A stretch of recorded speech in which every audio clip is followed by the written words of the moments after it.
अस्सलाम वालेकुम नाजरीन, मैं हूँ डॉक्टर सहर चावला आपकी खिदमत में हाजिर अपने वादे के मुताबिक एक और इन्फॉर्मेशनल वीडियो के साथ। आज हम जिस टॉपिक पर जिक्र करने वाले हैं, अगेन मेरी जो टॉपिक्स की सिलेक्शन होती है वो आपके मैसेजेस की फ्रीक्वेंसी पर डिपेंड करती है। सबसे ज़्यादा परसेंटेज में और सबसे ज़्यादा तादाद में मुझे जिस टॉपिक पर डिस्कस करने का कहा जाता है उस टॉपिक को मैं सिलेक्ट कर लेती हूँ हर वीक। आज हम बात करने लगे हैं कि जो हमारे पास कैंसर के पेशेंट्स हैं उनके लिए जो डाइट के डूज और डोंट्स हैं वो क्या होने चाहिए, और इसको भी हम दो कैटेगरीज में डिस्कस करेंगे। एक हम ये डिस्कस करेंगे कि वो कैंसर के पेशेंट्स जो कीमोथेरेपी नहीं ले रहे हैं और वो कैंसर के पेशेंट्स जो आपके पास कीमोथेरेपी ले रहे हैं, वो दूसरे कैंसर के पेशेंट से बहुत मुख्तलिफ होते हैं, उनकी बॉडी में डिफरेंट चेंजेस आती हैं, तो उनकी डाइटरी रूटीन के जो डूज और डोंट्स हैं वो क्या होने चाहिए। और इस वीडियो का भी मकसद हर वीडियो की तरह यही है कि मैं तहे दिल से चाहती हूँ कि मेरे नाजरीन के nutritional concepts, clinical nutritional concepts बिल्कुल क्रिस्टल क्लियर हों और आपको किसी तरह की प्रॉब्लम ना हो। वो लोग जो डिफरेंट एलिमेंट्स का शिकार हैं अपनी डाइट की सिलेक्शन करने में और कौन कौन सी चीज़ों को डाइट में इंक्लूड नहीं करना चाहिए, इस पॉइंट को पॉइंटर करने में। अब कैंसर की जब हम आपके पास बात करते हैं तो बेसिकली कैंसर है क्या, इस पर हम इतनी डिटेल में गुफ्तगू तो नहीं करेंगे, लेकिन इसकी न्यूट्रिशनल रिकमेंडेशंस पर जाने से पहले मैं थोड़ा सा इंट्रोडक्शन ज़रूर देना चाहूँगी कि हमारी बॉडी में जो सेल्स हैं उनकी डिवीज़न होती है वो एक ख़ास रेट पर, एक ख़ास फ्रिक्वेंसी में मल्टीप्लाई होते हैं। जब ये डिवीज़न बॉडी के किसी ऑर्गन में और किसी हिस्से में अनकंट्रोल्ड हो जाती है, यानी आपे से बाहर हो जाती है, इसके जो चेक्स और पॉइंट्स हैं वो निकल जाते हैं, तो इस एबनॉर्मल, इस अनकंट्रोल्ड, इस बेलगाम सेल ग्रोथ को आप कैंसर कहते हैं। और ये जो कैंसर है ये आपके पास बॉडी का मेटाबॉलिज्म और आपके पास बॉडी का इम्यून सिस्टम भी बहुत बुरी तरह अफेक्ट करती है। हमारे पास बॉडी में एक प्रोग्राम्ड सेल डेथ मैकेनिज्म चल रहा होता है जिसको आप एपोप्टोसिस कहते हैं, यानी बॉडी के जो सारे सेल्स हैं उनकी रीजनरेशन होती है। उन्होंने एक ख़ास मुद्दत पूरी करने के बाद बॉडी के डिफरेंट सेल्स ने ख़त्म होना होता है और उसके बाद उन्हीं सेल्स की या कुछ और सेल्स की रीजनरेशन होनी होती है, या तो वही सेल्स दोबारा पैदा होते हैं या उन सेल्स की आर्मी को कोई नए सेल्स की आर्मी रिप्लेस करती है ताकि बॉडी का जो सारा मैकेनिज्म है वो नॉर्मल हार्मनी में चल सके। अब जो कैंसर होता है उसमें आपके पास ये जो बॉडी की प्रोग्राम्ड सेल डेथ है ये डिक्रीज हो जाती है। इसकी वजह से जिन सेल्स ने अपनी मुद्दत, अपनी ज़िंदगी की मुद्दत एक ख़ास अरसे में ख़त्म करनी थी वो उस अरसे में ख़त्म नहीं करते, वो उसके बाद भी ज़िंदा रहते हैं और कुछ सेल्स की आपके पास अनकंट्रोल्ड डिवीज़न हो जाती है, तो इस सिचुएशन को आप कैंसर कहते हैं। इससे पहले कि हम कैंसर की न्यूट्रिशनल रिकमेंडेशंस की तरफ जाएं, हमें ये पता होना चाहिए कि कैंसर सेल पलता किस चीज़ पर है। पेट स्कैन का आप लोगों ने, बहुत लोगों ने नाम सुना होगा। पेट स्कैन का मैं जिक्र इसलिए कर रही हूँ कि पेट स्कैन जो आपके पास कैंसर डायग्नोसिस में यूज़ होता है उसकी फ़िलॉसफी क्या है, उसका फ़लसफ़ा क्या है कि उसमें जो रेडियो एक्टिव ग्लूकोज है वो बॉडी में डाई इंजेक्ट किया जाता है और जो कैंसर सेल्स होते हैं वो ग्लूकोज के शक्कर होते हैं, वो ग्लूकोज के भूखे होते हैं, वो पलते ही ग्लूकोज पे हैं, वो ज़िंदा ही ग्लूकोज पे होते हैं। तो जैसे ही आपके पास ये रेडियो एक्टिव ग्लूकोज इंजेक्ट किया जाता है, जो कैंसर सेल्स हैं वो फ़ौरन ग्लूकोज पीना शुरू कर देते हैं, तो बॉडी के जो वो एरियाज़ हैं, वो सेल्स जो ग्लूकोज ज़रूरत से ज़्यादा पीना शुरू कर देते हैं, पता लग जाता है वो कैंसर सेल्स हैं। क्यों? क्योंकि जो एक कैंसर सेल है वो एक आम सेल से 10 से 12 गुना ज़्यादा ग्लूकोज इस्तेमाल करता है, क्योंकि कैंसर सेल आपके पास जिस साइकिल से मेटाबोलाइज करता है, जिस साइकिल से बढ़ता है, उस साइकिल को आप ग्लाइकोलिसिस कहते हैं और ये ग्लूकोज की मेटाबॉलिज्म साइकिल है। इससे क्या साबित होता है हमारे पास, मैं क्या बात करना चाह रही हूँ कि जो आपका कैंसर सेल है उसको शुगर, उसको ग्लूकोज चाहिए पलने के लिए। शुगर और ग्लूकोज के अलावा ज़्यादातर ये ग्लूकोज वाली फ़िलॉसफी और ग्लूकोज वाला बायोमेडिकल कॉन्सेप्ट जो है ये फेमस है। एक और चीज़ चाहिए होती है कैंसर सेल को डिवाइड और मल्टीप्लाई होने के लिए, और वो होता है आपके पास ग्लूटामीन। कैंसर सेल आपके पास एक डिफरेंट मेटाबॉलिक मैकेनिज्म है। आप समझ लें कि जो सेल है वो एक मॉडर्न मेटाबॉलिक मैकेनिज्म से एक थोड़े प्रिमिटिव, एक ज़माने कदीम के मेटाबॉलिक मैकेनिज्म में चला जाता है जिसको आप फर्मेंटेशन कहते हैं। कैंसर सेल किस तरह से ग्रो करता है? कैंसर सेल फर्मेंटेशन से इस तरह ग्रो करता है कि वो बग़ैर ऑक्सीजन के ग्लूकोज को यूज़ करता है। कैंसर सेल को ऑक्सीजन नहीं चाहिए होती है यूज़ होने के लिए। जो ऑक्सीजन होती है वो कैंसर सेल की दुश्मन होती है। ठीक है।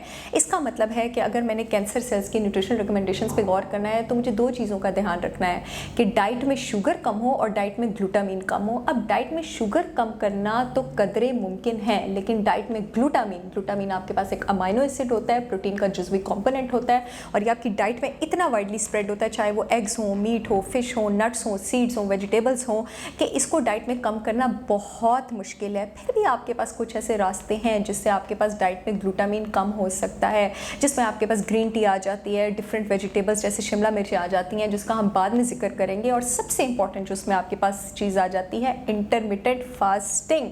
जी हाँ, इंटरमिटेंट फास्टिंग पर इंशाल्लाह मैं एक पूरी डिटेल वीडियो भी करूँगी अलग से कि इंटरमिटेंट फास्टिंग क्या होती है। लेकिन मैं ये बता दूँ, अब चूँकि हम न्यूट्रिशन की तरफ बढ़ रहे हैं कैंसर के पेशेंट्स में, कि वो कैंसर के पेशेंट्स आपके पास जो कीमोथेरेपी पर नहीं हैं, उनको इंटरमिटेंट फास्टिंग और हेल्दी कीटोजेनिक डाइट जो है वो रिकमेंड की जाती है। उसकी रीज़न ये है कि इंटरमिटेंट फास्टिंग का असूल ये होता है कि आपके पास 12 से 16 घंटे का ऐसा पीरियड होता है, ऐसा विंडो पीरियड होता है जिसमें आपने खाना नहीं खाना होता। बॉडी में जब आप 12 घंटे खाना नहीं डालते, फ्यूल नहीं डालते, तो आपकी बॉडी के जो इंसुलिन के लेवल्स जब आपके पास बॉडी में कम हो जाते हैं, तो याद रहे इंसुलिन एक एनाबॉलिक हार्मोन है। एनाबॉलिक का मतलब है कि इंसुलिन जो है वो बॉडी में ग्रोथ प्रोसेसेस को इंक्रीज करता है। तो जब आपके पास इंसुलिन कम होगा तो ग्रोथ प्रोसेसेस डिक्रीज होंगे, तो आपके पास जो कैंसर सेल्स हैं, कैंसर सेल्स की जो ग्रोथ है वो भी अफेक्ट होगी। और कैंसर सेल्स का मरना नॉर्मल सेल्स के मरने से कंपैरेटिवली ईजी होता है, क्योंकि जो कैंसर सेल्स की मशीनरी है वो नॉर्मल सेल्स की मशीनरी से कम होती है, उसके सारे जुज पूरे नहीं होते हैं, तो वो वल्नरेबल होता है, वो वीक होता है। तो इंसुलिन कम करके कैंसर सेल की अर्ली डेथ प्रमोट करना आसान है। इंटरमिटेंट फास्टिंग हमारे पास एक और किस तरीके से कैंसर का न्यूट्रिशनल ट्रीटमेंट बहुत अच्छा है कि ये आपके पास ग्लूटामीन लेवल्स भी कम करता है। अभी मैंने बताया है कि कैंसर सेल्स को मल्टीप्लाई होने के लिए बॉडी में ग्लूकोज चाहिए और ग्लूटामीन चाहिए, और ग्लूटामीन डाइट से कम करना बहुत कम है। तो अगर आप इंटरमिटेंट फास्टिंग करते हैं तो इंटरमिटेंट फास्टिंग से आप नेचुरली ग्लूटामीन के लेवल्स कम कर सकते हैं। और नंबर 3, इंटरमिटेंट फास्टिंग करने से आपकी बॉडी में जो एपोप्टोसिस है, जो प्रोग्राम्ड सेल डेथ है, यानी वो सेल्स जिन्होंने अपना एक खास पीरियड मुख्तस करके मरना था, वो वाला प्रोसेस दोबारा रेगुलेट हो जाता है, वो वाला प्रोसेस दोबारा स्टार्ट हो जाता है। और इसके अलावा इंटरमिटेंट फास्टिंग जो है बॉडी में स्टेम सेल्स जनरेट करती है, और वो वाले स्टेम सेल्स जनरेट करती है जो कि आपके पास बॉडी की इम्यूनिटी तेज़ करते हैं। तो पहला डू हमारे पास न्यूट्रिशनल रिकमेंडेशन का कैंसर सेल के पेशेंट्स के लिए ये है जो कीमोथेरेपी पर नहीं है, कि वो आपके पास इंटरमिटेंट फास्टिंग करें। अब हम डिटेल में आ जाते हैं न्यूट्रिशनल रिकमेंडेशंस की तरफ। फिर से मैं बता दूं, ये उन पेशेंट्स के लिए जो कीमोथेरेपी पर नहीं है, जो कीमोथेरेपी पर हैं उसका हम इसके बाद जिक्र करेंगे। नंबर 1, आपके पास बेवरेजेस में आपने जिस चीज़ का इंतखाब करना है वो है आपके पास ग्रीन टी। ग्रीन टी में आपके पास एक ग्रुप ऑफ कंपाउंड्स होते हैं, पॉलीफिनॉल्स, जिसमें ख़ास तौर पर मैं आपके पास जिक्र करना चाहूँगी एपिगैलोकैटेचिन का। एपिगैलोकैटेचिन आपके पास ख़ास तौर पर सेल में वो डीएनए प्रोटेक्टिव मैकेनिज्म्स जो है उनको एक्टिवेट कर देता है, जो आपके पास कैंसर से प्रोटेक्ट करते हैं। ये ब्लड वेसल्स की, खून की शरियानों की जो अनकंट्रोल्ड ग्रोथ है, बेलगाम ग्रोथ है, उसको रोकता है। ब्लड में vascular endothelial derived growth factor जो है उसको शट डाउन कर देता है, ताकि ब्लड वेसल्स की और सेल्स की ज़रूरत से ज़्यादा ग्रोथ ना हो। यहाँ पे मैं फिर बताती चलूँ, एक बार पहले भी अपनी वीडियो में जिक्र कर चुकी हूँ कि ग्रीन टी को बनाने का तरीका ये होता है कि पानी को आप उबालें मत, पानी को थोड़ा सा नीम गर्म करें और उसमें ग्रीन टी का आप इस्तेमाल करें। ग्रीन टी की आप खुली ग्रीन टी का इस्तेमाल करें या टी बैग का इस्तेमाल करें, क्योंकि जब आप पानी को उबाल देते हैं तो आप ग्रीन टी के बहुत ज़्यादा अफादियत वाले एंटीऑक्सीडेंट एंजाइम्स एपिगैलोकैटेचिन जिसका मैंने जिक्र किया उसको इनएक्टिवेट कर सकते हैं। नंबर 2 पर मैं आपके पास जिक्र करूँगी बेरीज़ का। बेरीज़ नेचुरली इस तरह से डिज़ाइंड होती हैं अल्लाह ताला की तरफ से कि ख़ुद को यूवी रेडिएशन से बचाने के लिए उनमें ग्रुप ऑफ एंटीऑक्सीडेंट कंपाउंड्स, जो उनका कलर होता है ना, जो उनका ब्राइट खूबसूरत कलर होता है, वो जिन ग्रुप ऑफ कंपाउंड्स की वजह से होता है उनको आप कहते हैं एंथ्रोसायनिन्स। ये जो एंथ्रोसायनिन्स हैं ये आपके पास यूवी रेडिएशन से और स्ट्रेस से प्रोटेक्ट करते हैं, और जो यूवी स्ट्रेस है, जो रेडिएशन स्ट्रेस है, वो आपके पास कैंसर की बहुत बड़ी रीज़न है। बेरीज जो है वो आपके पास ब्लड में शुगर भी कम करती हैं, इंसुलिन भी कम करती हैं, प्रोग्राम्ड सेल ग्रोथ भी तेज़ करती हैं, आपका इम्यून सिस्टम भी तेज़ करती हैं। लेकिन यहाँ पर मैं ये बताती चलूँ कि जो आपके पास कैंड बेरीज होती हैं, वो बेरीज जो जूस की फॉर्म में होती हैं, उसमें ये चांस होता है कि आप 22% से लेकर 80% तक उसके एंटीऑक्सीडेंट एंजाइम्स का जो असर है उसको कम कर दें, तो ये उस फॉर्म में आपके पास इस्तेमाल नहीं होनी चाहिए। इसके अलावा फलों में आपके पास बहुत अच्छी ऑप्शन वो फल हैं जिनका अल्कलाइन पीएच होता है, जिसमें आपके पास वाटरमेलन और पाइनएप्पल्स आ जाते हैं, और मॉडरेट अमाउंट में आप बनाना भी ले सकते हैं, आप कीवीज़ भी ले सकते हैं, आप फिग्स भी ले सकते हैं, आप पीचेस भी ले सकते हैं, आप पपाया भी ले सकते हैं, आप एप्पल भी ले सकते हैं, आप प्लम्स भी ले सकते हैं और आप एप्रिकॉट्स भी ले सकते हैं। नेक्स्ट में जिस चीज़ का जिक्र करने वाली हूँ वो दुनिया में सबसे ज़्यादा अल्कलाइन फूड है, जिसको आप कहते हैं नींबू। लाइम वाटर आपके पास एक बहुत अच्छी ऑप्शन है कैंसर के पेशेंट्स के लिए। एक तो ये आपका बॉडी का पीएच ठीक करता है, बॉडी में एपोप्टोसिस एक्टिवेट करता है, बॉडी से सारे टॉक्सिन्स को फ्लश आउट करता है। फिर इसमें विटामिन सी होते हैं और फ्लेवोनॉइड्स होते हैं जो कि बॉडी के सेल्स को ऑक्सीजनेट करते हैं। और याद रहे, जो ऑक्सीजन है वो कैंसर सेल्स की दुश्मन है, क्योंकि कैंसर सेल्स जो हैं वो ऑक्सीजन की प्रेजेंस में काम नहीं कर सकते। इसके अलावा आपके पास जो नींबू होता है उसमें सिट्रेट्स होते हैं, और जो सिट्रेट्स होते हैं वो सेल की जिस ऑर्गेनेली का फंक्शन रेगुलेट करते हैं उसको आप माइटोकॉन्ड्रिया कहते हैं।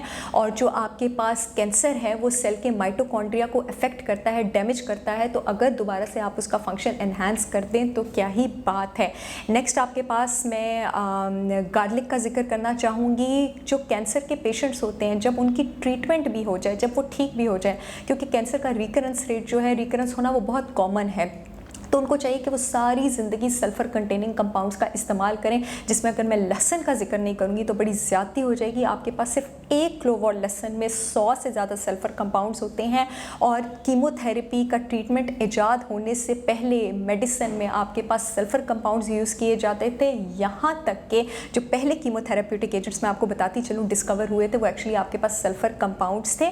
गार्लिक में, लहसुन में आपके पास जो सल्फ़र कंपाउंड है जो एंटी कैंसरस प्रॉपर्टीज़ के लिए या कैंसर सेल्स को किल करने के लिए बहुत फेमस है, वो आपके पास एलिसिन है। लेकिन एलिसिन एक्टिवेट होने के लिए ये ज़रूरी है कि लहसुन को आप थोड़ी देर पीस के रखें और उसको आधे घंटे के लिए छोड़ दें और उसके बाद उसको कंज्यूम करें। और अगर आप उसको नींबू पानी के साथ कंज्यूम करेंगे तो उसका जो असर है वो ज़्यादा हो जाएगा। लहसुन के साथ ही मैं एक और सल्फ़र कंटेनिंग कंपाउंड का जिक्र करना चाहूँगी जो कि आपके पास प्याज है। प्याज आपके पास ज़बरदस्त ऑप्शन है।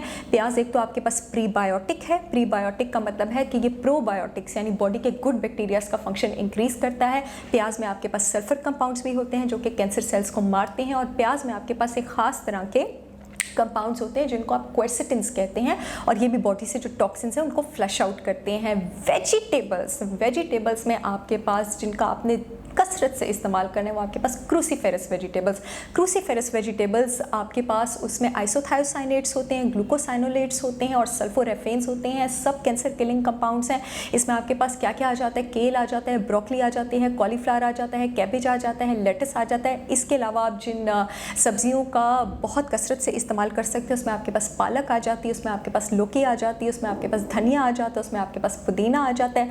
मॉडरेट अमाउंट्स में आप बीन्स भी ले सकते हैं, आप मटर भी ले सकते हैं, आप भिंडी भी ले सकते हैं, आप जो है वो माड़ू भी ले सकते हैं। ये सब भी आपके पास कैंसर की ट्रीटमेंट के लिए अच्छे हैं। नेक्स्ट आपके पास मैं एवोकाडो का जिक्र करना चाहूँगी। जो एवोकाडो है उसमें आपके पास हेल्दी फैट्स होते हैं, ओमेगा 3 फैटी एसिड्स होते हैं, और ये आपके पास दूसरी सब्जियों से जो हेल्दी फैट सॉल्युबल विटामिन्स हैं उसको जज़ब करने में बहुत ज़्यादा मदद करते हैं। तो एवोकाडो को अपने सैलड्स और सलाद का हिस्सा ज़रूर बनाएं।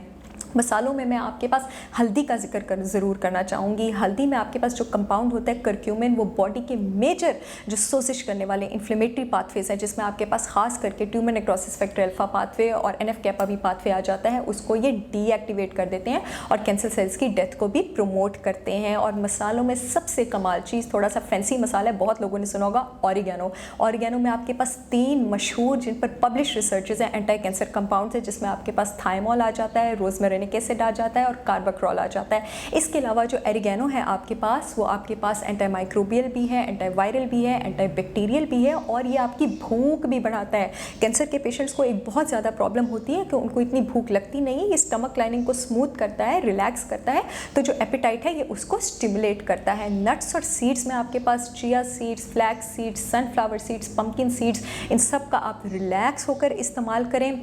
नट्स में आप जिसका बहुत इस्तेमाल थोड़ा ज़्यादा आप कर सकते हैं वो आपके पास आ जाते हैं काजू, और वो आपके पास आ जाते हैं पिस्ते। इसके अलावा आप कोशिश करें कि आप जो अखरोट हैं और आप जो मूंगफली है उसका इस्तेमाल थोड़ा कम करें। नट्स का जब आप इस्तेमाल करें, मैं अपनी पिछली वीडियो में भी बता चुकी हूँ, पॉलीसिस्टिक ओवरी सिंड्रोम की वीडियो में, कि उनको आपने रात को भिगो के रखना है। और अगर आप चाहते हैं कि नट्स के जो टॉक्सिन्स हैं वो फ्लश आउट हो जाएँ तो 1 टेबल स्पून जो एप्पल साइडर विनेगर है वो आप रात को नट्स वाले पानी पानी में जिसमें आपने नट्स को भिगोया हुआ है उसमें डाल दें। ये उसके जो एंटी न्यूट्रिएंट्स हैं, जो टॉक्सिन्स हैं, उसको फ्लश आउट कर देगा और जो उसके कंपाउंड्स होते हैं फाइटिक एसिड जो नट्स की अफादियत को एब्जॉर्ब नहीं होने देते, ये उसको भी रिमूव कर देगा। उसके बाद सुबह जब आप पानी से नट्स को निकालते हैं उसको थोड़ी देर रेफ्रिजरेट कर दें या थोड़ी देर हवा में रखते हैं, बाहर ड्राई करने के लिए रखते हैं और उसके बाद आप नट्स को ईजिली कंज्यूम कर सकते हैं। स्प्राउट्स आपके पास जो होते हैं वो जिस प्लांट के होते हैं उससे कहीं गुना ज़्यादा अफादियत रखते हैं। फॉर एग्जांपल अगर मैं खाली ब्रोकली की ही बात कर लूँ तो जो ब्रोकली के स्प्राउट्स होते हैं वो ब्रोकली से बजाते खुद 100 गुना ज़्यादा सल्फर कंपाउंड्स अपने अंदर रखते हैं जो कि एंटी कैंसर है, टॉक्सिन्स को फ्लश आउट करते हैं। इसके अलावा स्प्राउट्स आपके पास एक मशहूर एंटी कैंसर मॉलिक्यूल को ब्लड में ज़्यादा करते हैं जिसको आप ग्लूटाथायोन कहते हैं। आपके जो गट के गुड बैक्टीरिया हैं उसकी प्रोडक्शन जो है वो इंक्रीज़ करते हैं और अगर आपका डाइजेस्टिव सिस्टम ठीक रहेगा तो न्यूट्रिएंट्स ठीक तरह एब्जॉर्ब होंगे और आपकी बॉडी में कुव्वत रहेगी कि वो कैंसर कंटेनिंग केमिकल्स या कैंसर कंटेनिंग कंपाउंड्स जो है उसके साथ फाइट कर सके। डेयरी में जिन चीज़ों को आप कंज्यूम कर सकते हैं उसमें आपके पास कॉटेज चीज़ आ जाती है। एग्स को मॉडरेशन में आप कंज्यूम कर सकते हैं। ऑर्गेनिक योगर्ट या ऑर्गेनिक लो फैट मिल्क को आप कंज्यूम कर सकते हैं। इसके अलावा आप जो दालें हैं, दालों को कोशिश करें आप इस तरह इस्तेमाल करें कि आप डिफरेंट पल्सेस लें, डिफरेंट टाइप्स की पल्सेस हैं ताकि आपकी बॉडी को हर तरह के अमीनो एसिड्स मिले। तो जो दालें हैं, अगर आपको खाने पीने में दिक्कत नहीं है तो आप जो दालें हैं उसका भी इस्तेमाल कर सकते हैं। और ये तो हो गए हमारे पास कुछ न्यूट्रिशनल डूज। अब मैं कुछ न्यूट्रिशनल डोंट्स, और वो जो डोंट्स हैं वो सिर्फ न्यूट्रिशनल डोंट्स नहीं है, वो थोड़े से लाइफस्टाइल डोंट्स भी हैं जिनका मैं जिक्र करूँगी। अगर मैं लाइफस्टाइल डोंट्स की बात कर रही हूँ तो सबसे पहले मैं ये बता दूँ कि आपने प्लास्टिक का इस्तेमाल नहीं करना है, क्योंकि जो प्लास्टिक का इस्तेमाल है या फिर जो कॉस्मेटिक बॉटल्स का इस्तेमाल है या फिर जो हाउस होल्ड क्लीनर की बॉटल्स का इस्तेमाल है उसमें कंपाउंड होता है बिसफिस्फेनॉल ए यानी BMP। ये BMP आपके पास क्या करता है, ये कैंसर कंटेनिंग केमिकल है और इसमें एबिलिटी होती है अपनी बॉटल से लीच होकर ड्रिंक्स में जाने की और जिन प्रोडक्ट्स को आप यूज़ कर रहे हैं उनमें जाने की। इसके अलावा प्लीज़ नॉन स्टिक जो कुकिंग यूटेंसिल्स हैं उसका इस्तेमाल मत करें। उसकी जगह आप कोशिश करें कि आप थिक बेस वाले आयरन या स्टेनलेस स्टील जो यूटेंसिल्स हैं उसका इस्तेमाल करें, क्योंकि इसमें कैंसर कंटेनिंग कंपाउंड्स आपके पास होते हैं। फार्म फिश जो है आपके पास, फार्म फिश का इस्तेमाल मत करें, वाइल्ड फिश का इस्तेमाल करें। जो वाइल्ड वाटर फिश होती है उसके जो हेल्दी फैट्स होते हैं, जो उसके ओमेगा 3 फैटी एसिड्स होते हैं, वो अपने ओमेगा 3 फैटी एसिड्स कहाँ से डिराइव करती है, वो पानी के प्लांट से, एक्वाटिक प्लांट से डिराइव करती है। लेकिन जो फार्म फिश होती है आपके पास, फार्म फिश अपने सारे न्यूट्रिएंट्स हैं वो हाई कॉन डाइट से लेती है और उसमें आपके पास पेस्टिसाइड्स भी होते हैं और बहुत सारे केमिकल्स भी होते हैं। जो आपके पास स्मोक्ड चिकन होता है, जिस टाइम चिकन को स्मोक किया जा रहा होता है उसमें 2 क्लास ऑफ कंपाउंड्स आपके पास पैदा हो जाते हैं जिसको आप कहते हैं heterocyclic amines and polycyclic aromatic hydrocarbons. ये दोनों आपके पास कैंसर कॉजिंग हार्मफुल कंपाउंड्स हैं। इसी तरह आपके पास जो प्रोसेस्ड मीट होता है, जो आपके पास ग्रिल्ड मीट होता है, अब ग्रिल्ड मीट में आपके पास क्या होता है, इसमें आपके पास 2 तरह के कंपाउंड्स होते हैं, नाइट्रेट्स और नाइट्राइट्स। जब इसकी कुकिंग हो रही होती है ये नाइट्रोसामीन्स में कन्वर्ट हो जाते हैं और ये आपके पास बहुत पॉपुलर कैंसर कॉजिंग कंपाउंड्स हैं। नेक्स्ट मैं एक चीज़ का आपके पास जिक्र करना चाहूँगी कि जितने भी प्रोसेस फूड्स हैं आपके पास, उसमें आपके पास चीनी भी होती है जो कि आपके इंसुलिन लेवल्स भी बढ़ाती है, अगेन वो एनाबॉलिक है। उसमें आपके पास नाइट्रेट्स भी होते हैं, आपके पास नाइट्राइट्स भी होते हैं और उसमें आपके पास बहुत ज़्यादा प्रिजर्वेटिव्स भी होते हैं। इसलिए प्रोसेस फूड्स का इस्तेमाल प्लीज़ मत करें। प्लीज़ ऑर्गेनिक और ग्रास फेड मीट का इस्तेमाल करें आप। प्लीज़ ग्रेन फेड और इनऑर्गेनिक फूड आइटम्स का इस्तेमाल मत करें, क्योंकि उसमें बहुत ज़्यादा GMOs होते हैं, इंसेक्टिसाइड्स होते हैं, हर्बिसाइड्स होते हैं, फंजिसाइड्स होते हैं और ये सब जो है आपके पास कैंसर कॉजिंग केमिकल्स हैं। शुगरी आइटम्स का इस्तेमाल मत करें, बेक्ड गुड्स का इस्तेमाल मत करें, फास्ट फूड का इस्तेमाल मत करें, फ्राइड आइटम्स का इस्तेमाल मत करें। इसमें आपके पास हर तरह के जो जंक फूड आइटम्स हैं उन सब का शुमार हो जाता है। एक बहुत फेमस फूड आपके पास माइक्रोवेव पॉपकॉर्न आ जाता है, इसका इस्तेमाल मत करें। जो इसका कवर होता है उसमें आपके पास 3 कंपाउंड्स होते हैं जिसको आप कहते हैं परफ्लोरोअल्काइल, परफ्लोरोऑक्टेनोइक एसिड एंड परफ्लोरोऑक्टेन सल्फेट। ये आपके पास इसलिए डाला जाता है इसके पैकेट में कि जिस वक्त इसको माइक्रोवेव में हीट किया जा रहा होता है तो उस टाइम जो तेल है वो उससे खाने से ड्रिप ना हो। लेकिन क्या होता है कि निकल के आपके पॉपकॉर्न में चला जाता है और ये आपके पास एक पोटेंट कैंसर कॉजिंग कंपाउंड है। तो प्लीज़ माइक्रोवेव पॉपकॉर्न का भी इस्तेमाल मत करें। इसके अलावा एक चीज़ जिस पर मैं आपको सिग्नल करना चाहूँगी, प्लीज़ सफ़ेद आटे का इस्तेमाल मत करें। जो आपके पास सफ़ेद आटा होता है जिस वक्त वो बन रहा होता है उसमें से वीट कर्नल निकाल लिया जाता है और जो वीट कर्नल निकाल दिया जाता है उसमें मेन मिनरल्स और न्यूट्रिएंट्स होते हैं और उसकी वजह से जो सफ़ेद आटा आपके पास बनता है उसमें ब्लड ग्लूकोज को बहुत तेज़ी से जो बढ़ाने की सलाहियत है वो बहुत ज़्यादा बढ़ जाती है। और अगेन मैं बता चुकी हूँ क्योंकि कैंसर सेल जो है वो आपके पास ग्लूकोज पर पलता है, तो सफ़ेद आटे का आपने इस्तेमाल नहीं करना। और सफ़ेद आटे को सफ़ेद रखने के चक्कर में उसको जिस केमिकल से ट्रीट किया जाता है उसको आपके पास क्लोरीन ऑक्साइड गैस कहा जाता है और क्लोरीन ऑक्साइड गैस एक बहुत पॉपुलर कलर कैंसरस कंपाउंड है। सफ़ेद आटे को आपके पास फंजीसाइड से ट्रीट किया जाता है, पेस्टिसाइड से स्प्रे किया जाता है, और जिस कैन में स्टोर किया जाता है उसमें इंसेक्टिसाइड्स हैं, और ये सब आपके पास कैंसर कॉजिंग कंपाउंड्स हैं। डेयरी में आपने फुल फैट मिल्क का इस्तेमाल नहीं करना, आपने कस्टर्ड्स का इस्तेमाल नहीं करना, आपने आइसक्रीम का इस्तेमाल नहीं करना, आपने चीज़ का इस्तेमाल नहीं करना। ऑयल्स में आपने मस्टर्ड ऑयल, आपने सीसम ऑयल, इनका बहुत एसिडिक पीएच होता है, इनका इस्तेमाल नहीं करना। Moderately acidic pH sunflower oil का होता है, पीनट ऑयल का होता है, कॉर्न ऑयल का होता है, इनका भी इस्तेमाल नहीं करना। आपने हेल्दी ऑयल्स का इस्तेमाल करना है जिनका अल्कलाइन पीएच है, जिसमें आपके पास कोकोनट ऑयल आ जाते हैं, आपके पास ऑलिव ऑयल आ जाते हैं।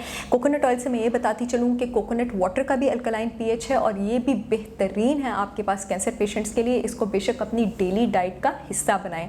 ये तो हो गए उन कैंसर पेशेंट्स के डूज एंड डोंट्स जो कीमोथेरेपी पर नहीं हैं। अब मैं ख़ास करके अपने उन बहन भाइयों के लिए, बच्चों के लिए और बुज़ुर्गों के लिए जो कीमोथेरेपी पर हैं, और मुझे बहुत ज़्यादा मैसेजेस आए थे कि डॉक्टर साहब जो कीमोथेरेपी पर हैं वो अपनी डाइट का क्या करें। मैं सिर्फ 1 मिनट लेना चाहूँगी आपको ये बताने के लिए कि कीमोथेरेपी करती क्या है। कीमोथेरेपी बेसिकली एक पॉइज़न है जो कि आपके पास तेज़ी से बढ़ने वाले सेल्स को रोक देती है।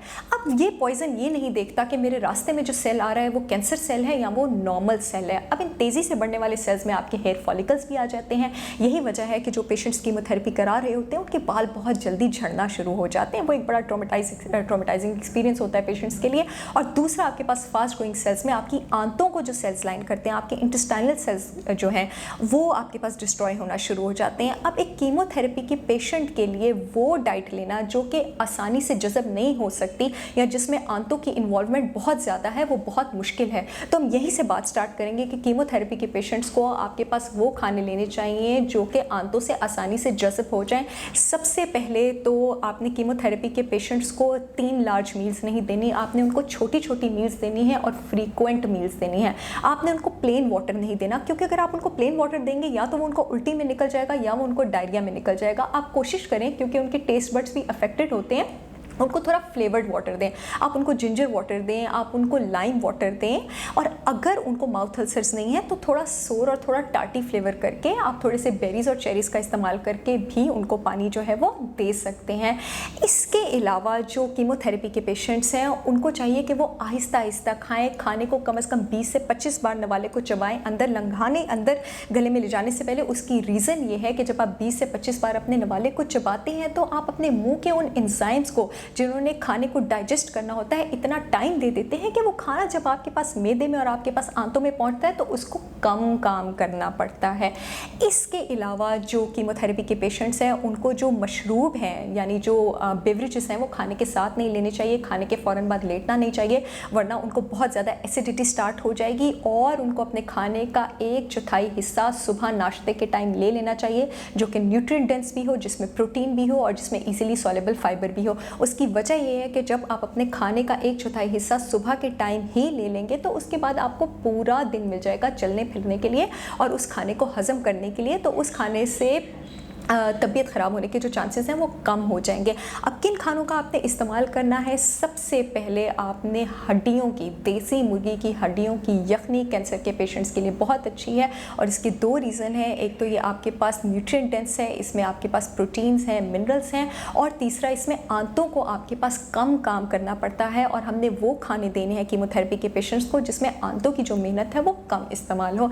नंबर 2 पर हमारे पास आ जाते हैं मशरूम्स आपके पास कीमोथेरेपी के पेशेंट्स के लिए बहुत अच्छे हैं, और कोशिश करें कि आप इसको हड्डियों की यखनी के साथ जो है वो मिक्स करके कंबाइन करके पेशेंट को दें। आपके पास दालें जो है वो कीमोथेरेपी के पेशेंट्स के लिए बहुत अच्छी हैं, लेकिन जिस तरह कैंसर के जो पेशेंट्स हैं जो कीमोथेरेपी पर नहीं है उनको आप दाल और रोटी भी दे सकते हैं, ब्राउन राइस भी दे सकते हैं। कीमोथेरेपी के पेशेंट्स को आपने दाल सूप की फॉर्म में बना के देनी है, क्योंकि अगर इनको आप दाल जो है वो सालन की फॉर्म में बना के देंगे तो अगेन फिर इनको नोजिया, वॉमिटिंग, डायरिया होगा और वो खाना जो है वो फिर इनको हजम नहीं होगा, तो इनके लिए बहुत ज़्यादा प्रॉब्लम हो जाएगी। ग्रीन जूसेस और स्मूदीज़ कीमोथेरेपी की पेशेंट्स के लिए बहुत ज़्यादा अच्छे हैं, और कोशिश करें कि जो स्मूदीज़ हैं उसमें आप ऑर्गेनिक डेयरी प्रोडक्ट का इस्तेमाल करें, वरना डेयरी प्रोडक्ट का इस्तेमाल ना करें। अगर आपने दूध का इस्तेमाल करना है तो जो दूध है वो आपके पास प्लांट बेस्ड होना चाहिए, सोय मिल्क नहीं होना चाहिए। सोय मिल्क भी प्लांट बेस्ड है। सोय और सोय प्रोडक्ट्स कैंसर के पेशेंट्स के लिए अच्छे नहीं होते, वो न्यूट्रिएंट की एब्जॉर्प्शन कम करते हैं। दूध या कोकोनट मिल्क हो सकता है, या ऑलमंड मिल्क हो सकता है, ओट मिल्क हो सकता है। सेब का इस्तेमाल उसमें ज़रूर करें छिलके समेत, क्योंकि जो सेब का छिलका होता है वो आपके पास जो गट का गुड बैक्टीरिया बैक्टीरिया है उसकी जो सिंथेसिस है उसको इंक्रीज़ कर देता है। बेरीज़ की अफादियत मैं बता चुकी हूँ, बेरीज़ का इस्तेमाल करें, सब्जियों के जूसेस का आप इस्तेमाल करें कीमोथेरेपी के पेशेंट्स में, और इसी तरह इनको आप दिन में थोड़ा थोड़ा फीड करते रहें। ये तो हो गए आपके पास न्यूट्रिशनल डूज एंड डोंट्स के आपने वो लोग जो कीमोथेरेपी पर नहीं हैं, वो लोग जो कीमोथेरेपी पर हैं, उन्होंने अपनी खुराक में किन चीज़ों का इस्तेमाल करना है और किन चीज़ों से इज्तनाब करना है। यहाँ पर मैं ये बताती चलूँ, जो स्ट्रेस है वो एक बहुत संगीन ट्रिगर फैक्टर है कैंसर के पेशेंट्स के लिए। टेंशन से दूर रहें और प्लीज़ याद रखें कि जो ज़िंदगी मौत है और जो सेहत है और हर तरह के मामलात हैं वो अल्लाह ताला के हाथ में है। अल्लाह ताला की ज़ात पर भरोसा रखें, लेकिन अपनी तरफ से पूरी कोशिश रखें, अपनी न्यूट्रिशन में किसी तरह की लापरवाही ना बरतें। मुझे उम्मीद है ये वीडियो आपके बहुत काम आई होगी। मैं इंशाल्लाह बहुत जल्द एक और मालूमाती वीडियो के साथ आपसे मुलाकात करूंगी। अगर आप चाहते हैं मेरी इन्फॉर्मेशनल वीडियोस आप तक पहुंचती रहे तो सहर चावला के नाम से मेरा यूट्यूब चैनल सब्सक्राइब करना और मेरा फेसबुक पेज लाइक करना मत भूलें। बहुत जल्द आपसे मुलाकात होगी, तब तक के लिए मुझे इजाज़त दीजिए। अल्लाह हाफिज़।